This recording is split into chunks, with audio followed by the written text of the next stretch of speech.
Uuwi na nga sa Pilipinas ang nagpapatibok ng aking almoranas.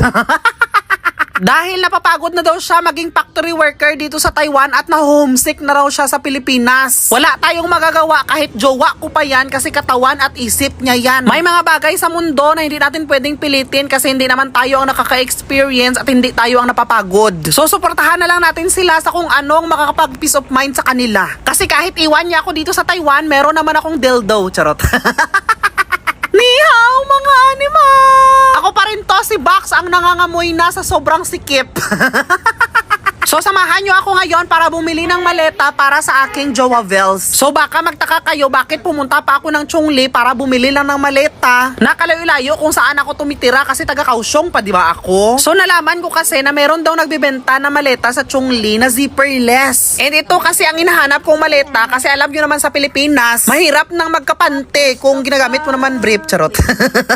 Pero seryoso kasi alam nyo naman yung mga laglag bala na bumabalik na naman sa naiya. Kaya mahirap nang maging feeling safe sa sarili nating bansa. At least pag umuwi na si jowa ko sa Pilipinas, sureball akong hindi na to malaglagan ng bala. Ang hindi ko lang sure baka may nilaglagan siya ng similya dito sa Taiwan kaya umuwi ang animal niya. So kung malapit lang kayo sa Chongli at gusto nyo makahanap ng maleta na maganda, dito ko lang yan nabili sa Sim Travelo sa may Chongli. So dahil hindi naman talaga ako naniniwala sa mga chismis lang, trinay ko talaga kung matibay ang maleta na ginasabi nila. So kung nakita nyo, pinatungan ko talaga para kung mabiyak man, hindi ko bayaran yung binili ko eh.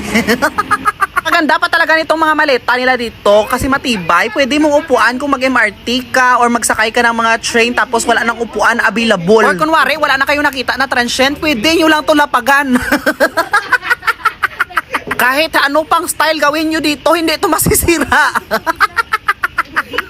Half day na lang almoranas nyo, hindi pa sira ang maleta. So bali ito ang mukha ng zipperless na pinagtabi ko sa may zipper. So sa zipperless, syempre wala siyang zipper. So dalawa lang buksan niya yung may lock. So pag binigay na nga sa'yo ang maleta, pwede mo nang iset ng passcode dyan sa dalawa para ikaw lang makabukas. At alam yung mga box, ang pinakabet ko talaga dito sa maleta na to is pwede siyang maupuan na kahit ilang kilo ka pa. Pwede ka nang hindi kumuha ng motor, pwede na to pang transportation mo.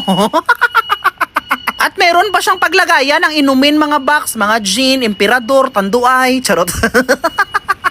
At may lagayan din ng cellphone, kunwari nasa biyahe ka tapos napapagod kang mag-hold ng cellphone mo, pwede mo lang siya ilagay, di ba? Baka magtaka kayo ha, kasi in person, ang liit lang talaga ng store nila, parang malaki lang sa mga video. Pero wag kayong mag-alala kasi marami talaga silang stock sa kanilang stock room. Marami kayong pagpilian na colors and design. And aside sa zipperless na maleta, meron din talaga silang di-zipper. Different sizes from medium to large. Meron din sila yung parang pang lunchbox lang. Pero ang sabi ng may-ari, para to talaga to sa mga makeup artist pang lagyan ng mga makeup. So sa mga gusto ngang bumili, pwede nyo lang silang puntahan sa kanilang store sa may Chongli. Harap lang sila ng malaking store ng Nike doon sa Chongli. And kung malayo ka naman, pwede lang nilang i-deliver through post office. So ito na nga, this November 1 to 31, meron silang pa-promo. Kung pupunta ka nga mismo sa store, sabihin mo lang ang code na Box Taiwan at meron ka makukuhang free black cover ng maleta plus belt plus wheel protector. Pero kung malayo ka at ipa-deliver mo na lang ang maleta, gamitin mo pa rin ang Box in Taiwan para maging free delivery na lang siya. O diba, gamit na gamit yung pangalan ko, animal.